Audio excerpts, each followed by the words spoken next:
Hey everyone, I am Leah Cullis. I am the author of Power Yoga, Strength, Sweat, and Spirit. I'm a yoga teacher, a holistic health coach, and a yoga teacher trainer. And teaching other yoga teachers to teach is one of my greatest passions, one of my greatest joys, and one of my greatest honors.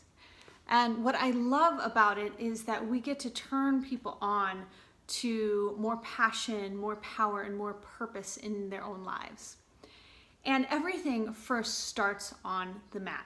When someone comes into your class, you've got this unique opportunity to share not only the 5,000-year-old lineage of yoga in 60 to 90 minutes, but why this practice works beyond just the yoga mat. So I'm going to be sharing some of my best teaching tips with you through a series of videos. And if you like what you hear, please check out my book, Power Yoga, Strength, Sweat, and Spirit. It's available on Amazon and through my website. And also, please join me for some of my upcoming programs. I have an online teacher mentorship program. I have an online course with Yoga Journal called Pillars of Power Yoga, rather. And I've got a lot of stuff coming up in Austin, and I'll be releasing my full 2019 schedule soon. Okay, so one of my first teaching tips that I share with my students is speak to the physical first. Students nowadays come to yoga classes because they want to feel something different. And how we get to do that is through teaching to the body. Once you have people in their bodies and feeling more, that's when you have the opportunity to start planting the seeds for the greater gifts of yoga. And to do that, you have to create a pathway out of people's busy minds and into more of their feeling bodies.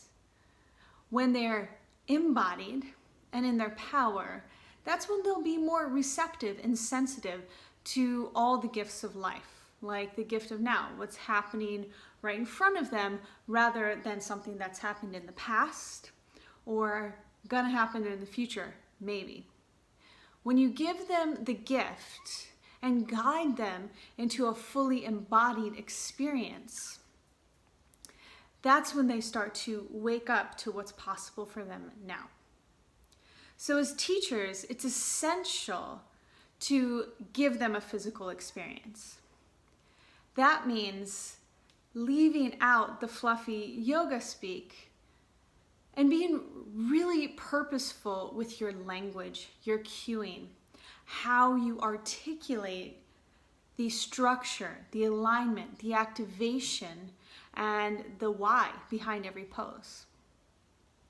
So speak to the physical first. When you land your students in a pose, when you guide them in a pose, cue breath. When you are breathing, you automatically become aware of your physical body. That's a direct path out of your head and into your body. So cue breath with every pose.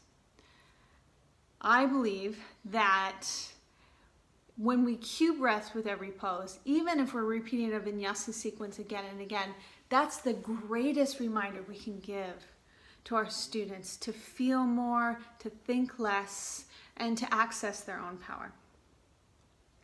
Also, speak to the foundation of the pose. Whatever's touching the earth is the foundation. And then as we root down deeply into the floor, as you cue your students to root down deeply into the floor, also invite them to lift up their power into their core. That's a power center as well. So when you're cueing breath and foundation, you're automatically creating a deeply physical and powerful experience.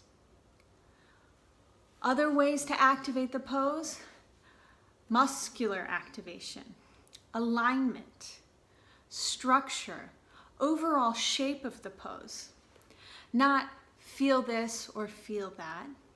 Not it should look this way or don't do this. But invite them into greater sensation so that you help them create a deeply physical experience of their own power. And when you create this muscle memory, or when your students create this muscle memory, they have it in their cells. So they get to carry it with them off the mats. And when they feel triggered, stimulated, overwhelmed, or exhausted, they can plug back into those deep reservoirs of power that you help them cultivate. This creates an embodied experience of their own power. Not just thoughts, not just concepts, not just yoga philosophy, but a truly embodied physical experience.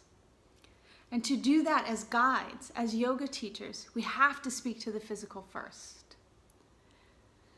By the end of class, once you've detailed a truly, deeply physical experience, you're going to have the space and the opening and the invitation for you as teacher to share the greater gifts, the greater lessons of yoga.